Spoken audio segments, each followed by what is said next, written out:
this election cycle, 2024, there are some of us that wonder why this election is even close. I know the reasons why, but a lot of people outside of the United States see this and see this as madness. Yeah, it's like how can it even be close when you have um, a madman, a racist, pathological lying, convicted felon, um, rapist, uh, who says he would sleep with his daughter if she wasn't his daughter, and says that the thing they have in common with his daughter, right in front of his daughter, right in front of national TV, that the thing they have in common is sex. This filthy scumbag called Donald Trump. Why is he even? Um, well, why is he even close? And it's the answer is easy. The answer is easy. Uh, it's because about half of the population of this country is still racist. They won't admit it, but they're racist. They they support a candidate. They support fascism and violence against their political opponents, just like Donald Trump openly um, calls for political violence uh, against his opponents. You know, they get offended when he gets compared to Hitler and the Nazis, but yet he's done everything that the Nazis have done leading up to the Holocaust, which was the demonization, the scapegoating of minorities, uh, the demonization of, I mean, complete openly calling uh, minorities vermin and saying that the immigrants' blood is poisoning the blood of our nation, accusing immigrants falsely, accusing immigrants of eating pets um, up in Ohio, and doubling and tripling, quadrupling down on it, which caused death threats and schools to be on lockdown and be all kinds of bomb threats in schools and Haitian communities, um, to parading the two out of millions of immigrants in the United States, parading those immigrants in front of uh, of crowds and calling those immigrants criminal. I mean, calling the entire population of immigrants a bunch of criminals and murderers and thieves and drug dealers and rapists and the whole nine yards. I mean, they have rallies where Stephen Smith, um, not Stephen Smith, this racist guy that with the bald head, I forget his name. It's a Nazi, openly white supremacist. Um, in his rallies, he portrays immigrants as destroying the culture. Paul Gosar, the same, it's the same rhetoric that the Nazis were using, calling the press the enemy of the people. Just yesterday or the day before, Donald Trump said, incited his followers that if he wouldn't mind if they shot the press. He just and triple and double and quadruple down on his comments of Liz Cheney uh, facing and a firing squad. And it's openly calling for violence um, against his political opponents. And people wonder, say, how can it be tolerated? It's like, because you have half of this population who is still openly white supremacists and fascists, and they refuse to acknowledge it. So it's like a junkie. When a junkie has a problem, and a person who's addicted to a substance, you try to do an intervention, and they don't listen. They'll rather kill somebody instead of facing their problem. You see, they'll steal from everybody.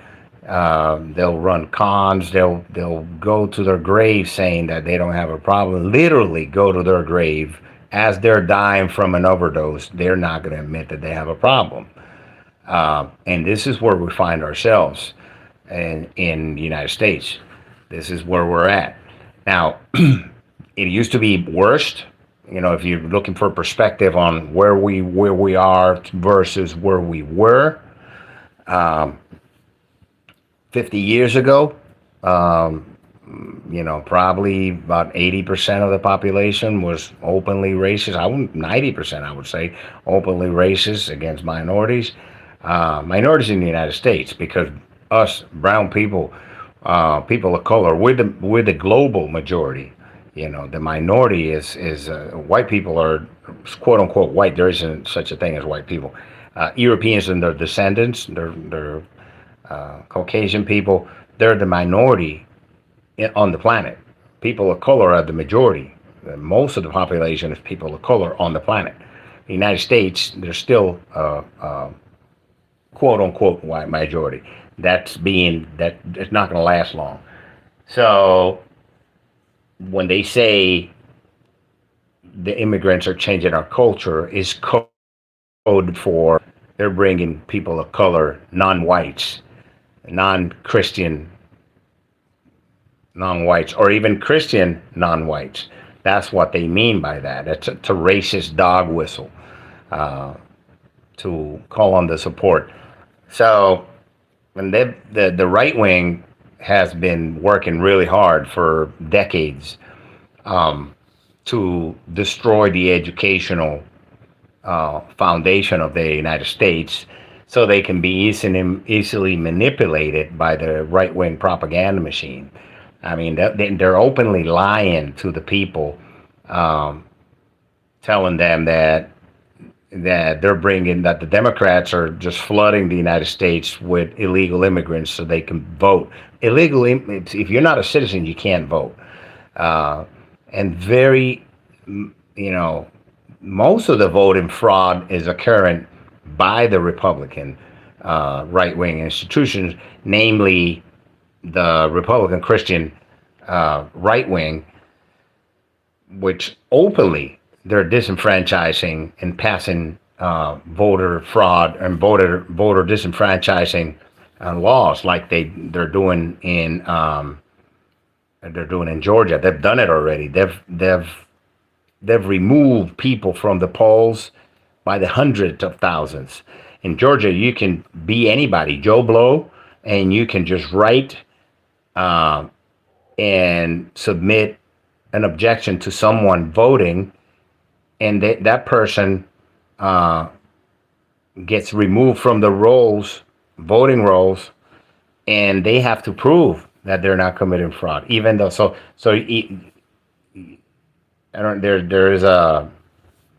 there's a documentary out now, and they've been doing this to black people for a long time, and most of the people they're removing from the voting rolls are Latinos and black. And the vast majority of the people who are doing the removing are white. So it's back to KKK voter suppression against black and Latinos. So they're sending people to intimidate them in Texas and here in Florida. So the people who are actually committing the voter intimidation and legalized voter fraud are the Republicans by massive amounts. If you look at how many hundreds of thousands of people have been removed from voting in Georgia, it's massive, gargantuan, the amount of people that they've removed. Republicans have removed the openly racist about it, but they'll deny it.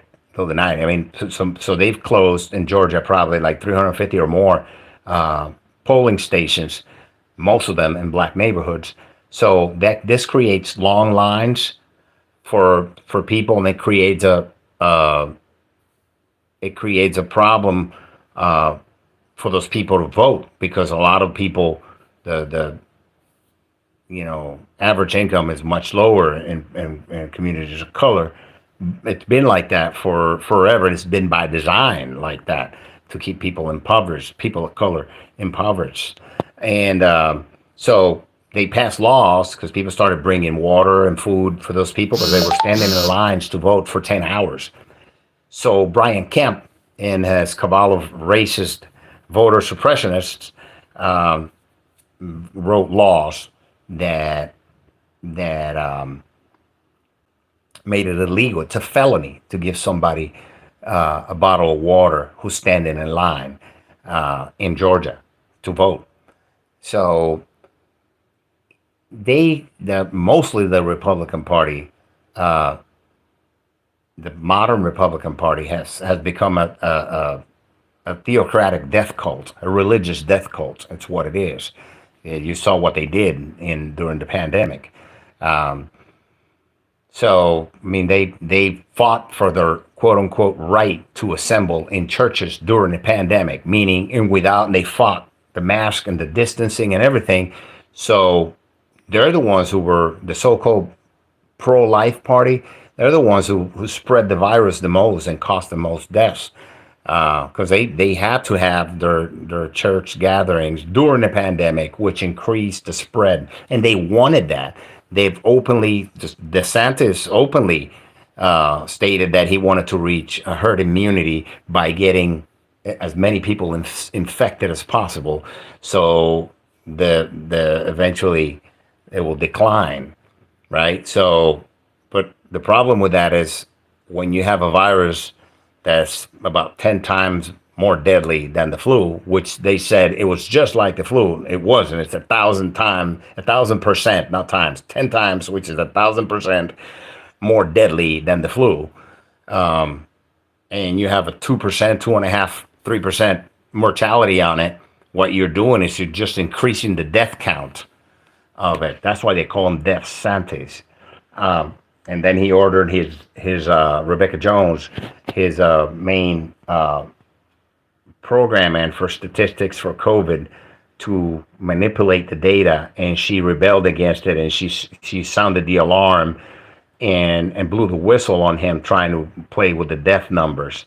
So he fired her and threatened her, and then she had to move from the state. She had so many death threats from his followers. So you see, this is a cult. That's the problem. When you mix religions with politics, what you create is a cult. And there is no reason, no amount of evidence that's going to make these people change their mind, because they have, confirmation bias. Uh, they're not You got looking, mail. um,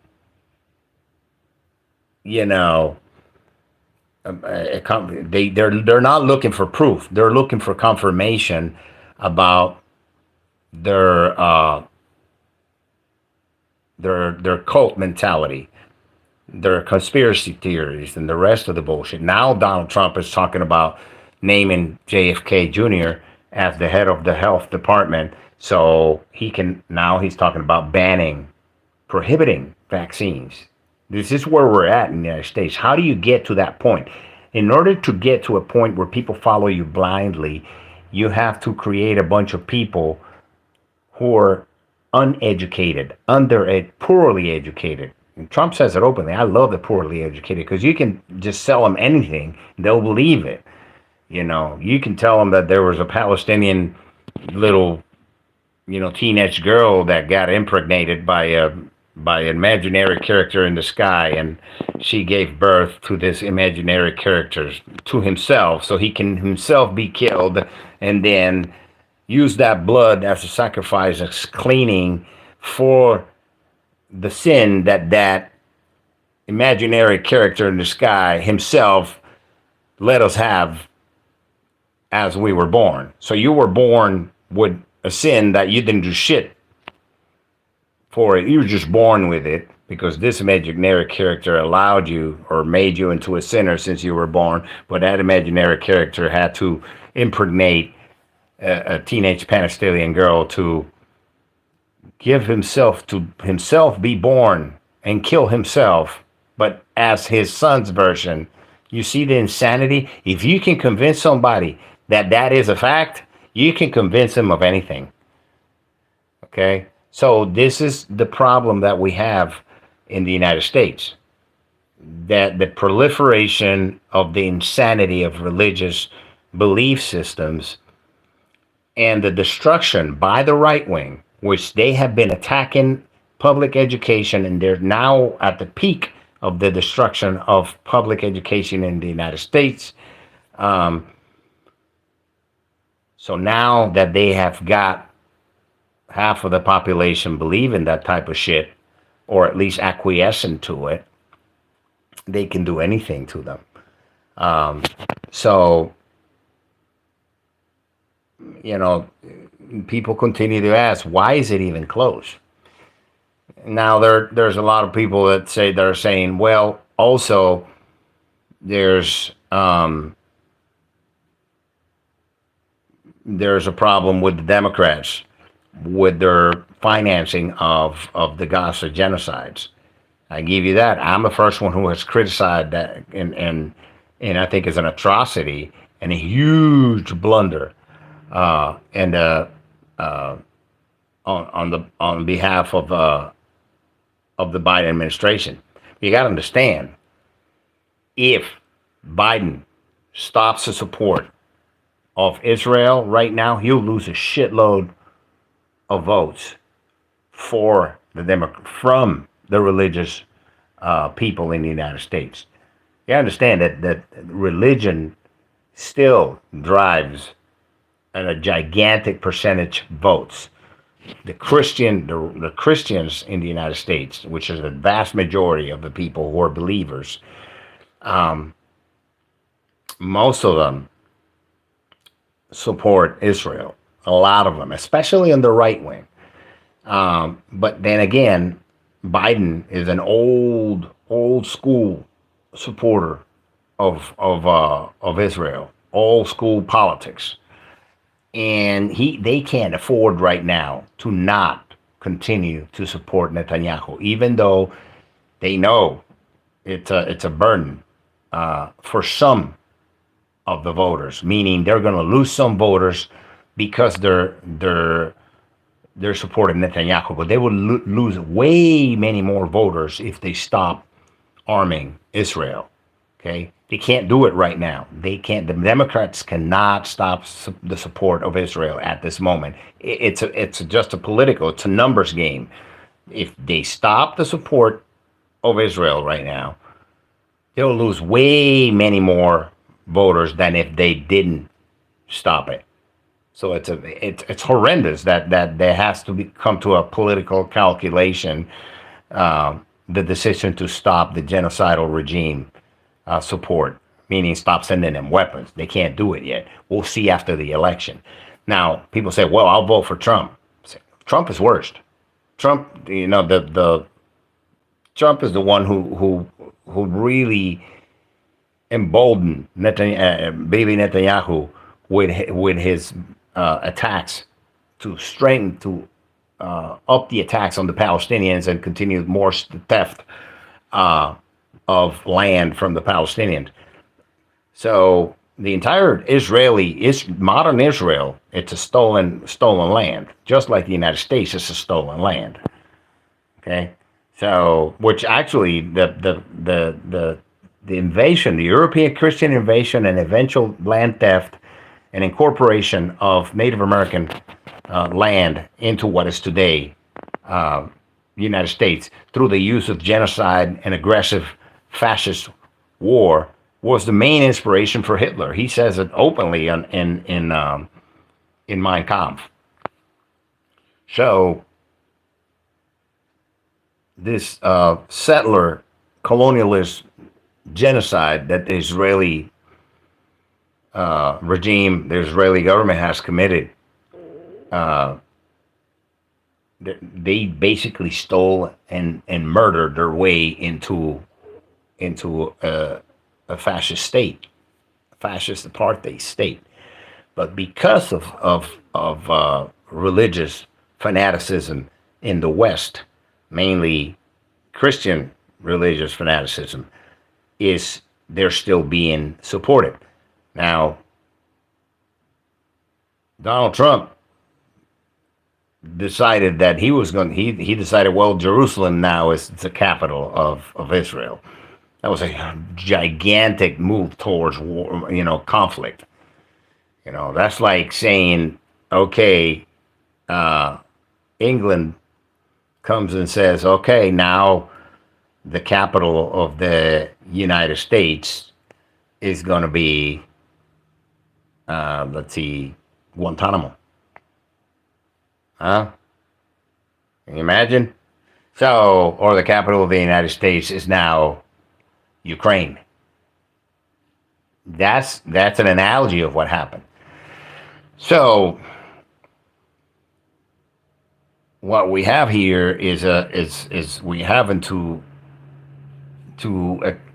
for now swallow the pill that the Biden administration is still arming a mass murdering regime, but they're trying to push for a ceasefire, but they can't stop arming Israel. Now, Netanyahu and his asshole, the pieces of shit that are in charge of Israel right now, they know that. They know that they can't, they can keep firing away. They just today or yesterday fired upon another field hospital that was vaccinating kids against polio because the situation is so horrendous out there that we're getting fucking polio now, in Gaza. So, but Netanyahu knows that. He knows that he's not going to face consequences before the election. Because he keeps, Biden needs the Christian support to win for the Democratic election, to win the Democrats. But as soon as the election is over, and if Kamala Harris wins, you'll see a change. Because now they're not going to need the support. It doesn't have to. So the United States is going to make pressure right away. If that's the difference, okay? If Trump wins, he's not. He's actually going to push for a genocide to be finished. To finish the genocide. He's actually, encouraging Netanyahu to commit genocide. And a lot of people on the Republican side are encouraging to finish them all off, to kill all the Palestinians. That's a lot openly. They're caught on open mics saying that. So if you're a Palestinian, if you're Arab, you don't want to vote for Trump, okay? Because he's going to make it worse. He's going to encourage Bibi to finish the job, okay? So once the election's over, and if Kamala wins, she's going to push for a solution. She doesn't like Bibi Netanyahu. She hates him. I don't know if you saw them next to each other. She despises that piece of shit. He's a scumbag. So, and Bibi knows it. So they're playing. So what they're gonna push for is a slow withdrawal. I mean, you're just gonna go off into the sunset, and we're gonna make it, because now there's upheaval in Israel. Inside of Israel, the people are fed up with Netanyahu because now Iran is involved. You see? So Iran is involved, and there's superiority in missile technology in Iran against Israel, and they're hitting targets left and right. And it's not just Iran; it's Hezbollah, it's the Houthis, is Hamas, all these other organizations. So the morale is really low in Israel as far as the probable outcome. They want out. They don't want to continue this war. They just want their fucking hostages back and go back to. But right now, there's a huge boycott against Israel. It's become a pariah state, Israel, and that's spilling into the United States as far as public opinion, world opinion. So it's a global economy. So the more people you got against you, the more alternatives they're going to seek as far as doing business. They're not going to continue to try to be doing business with somebody who's sponsoring a genocide. They're looking for other options, and that makes your competition looks more attractive. So, but back to the why we here.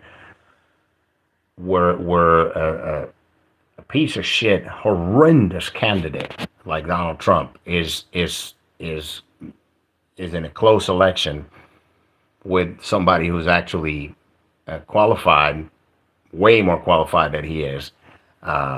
Even though she's not the most popular candidate out there especially amongst white male, middle-aged, and older men. The reason we're here is because the United States still has that mentality that they're half of this country is half of this people, the voter population is profoundly, even though silent about it, racist. And this just if Kamala Harris had done any of the stuff that Donald Trump was doing, imagine Kamala Harris standing in front of the nation, grabbing a microphone, stroking it, imitating the stroking of a dick, of a cock, of a guy's dick, and making motions like she was giving a blowjob. Can you imagine? Donald Trump just did that in front of children, in front of the nation, in a TV, and a rally. Imagine if the Democrats had a guy up there saying that Puerto Rico was an island of trash. Imagine that. Imagine if there's a Democrat saying out there, Kamala Harris saying that all the racist shit and the horrendous crap that Donald Trump. Imagine you've got mail. Imagine if someone said, anybody went on stage and said all the horrendous shit that Donald Trump has said, got convicted of all the shit he's gotten convicted. But see, the way the cults deal with this, and it's because of their religion, and it's because specifically of the Abrahamic religions. Because if you read the Bible, it's full of rape, murder, genocide. Their God, their main character, ordered the genocide of the Amalekites, women, children, babies. And that God got pissed because Saul didn't finish the job and didn't kill the royal family. So I'm going to punish you. You're not going to see the promised land. So their God is a genocidal, racist, mood swinging scumbag. David was his favorite. David, who had some guys go get killed in the front line, sent them to the front line so he could keep his wife. That was God's favorite. So when you have been training an entire population to accept that as God's will, as the will of their imaginary friend, you have no problem convincing them that this piece of shit was put there by their God. Because their God, this is what their God does. Put pieces of shit in charge. You see? And you can't question this God, because he'll kill you. So this is why we're here. So it's a direct consequence of religious fanaticism and indoctrination in the United States. This is the result, that the half of the population is supporting a scumbag like Donald Trump. That's why. But you'll see, as if we survive, if society, if our species survive, God forbid there's a nuclear launch today and we all go to hell, and we'll just get little pockets of survivors underground, like the Terminator type of deal. But if we survive and humanity continues evolving, you'll see that there's going to be a slow progression away from religion. I'm hoping for that. So we don't have to continue to deal with this shit, But hey, yeah, this progress is slow, and it sucks for the people who are being oppressed. That's stupid. I mean, imagine somebody, telling something. If you're the one who's getting mass incarcerated, shot by cops, you know, having humongous rates of child mortality and mother and birth mother mortality and shit like that, and horrendous, education systems and being piled up into ghettos and having no opportunity. Somebody coming to you, it's like, don't worry, it's slowly changing. That means for the next few generation, your children are still you're gonna still experience that type of crap. But wait a minute, just take it easy, because it takes time. That's what we're telling people, man. And that's why it's so important to change our minds about the atrocities that are being committed. Tell that to the people being blown up in Gaza. That been getting blown up for the last 100 years, because this is not a new war. And the Israelis have been fucking stealing and destroying, and not just the Israelis, the Jewish people that come in for as refugees. As refugees, the Palestinians and the Arabs took them in as refugees from Europe, all over Europe. And then they ended up taking, not because they're bad people, but because European and Western nations egged them on to steal that land so they could have a foothold in the area in their hegemonic practices of imperialism. Mainly the British. So we're still paying, and these people are still paying for the atrocities of colonialism committed by Europeans and their descendants, mainly the United States, the Australians, the Canadians, everybody. European atrocities are still being committed. So what are we doing? So that's why we're still here. It's because of the bullshit of religion. So think about that next time you're thinking about taking your kids to be indoctrinated this Sunday about some Middle Eastern mythology. Let go, man. Go to the beach. Go play a sport. I don't know, something. Try something else. Read another book. Read something else, for God's sake.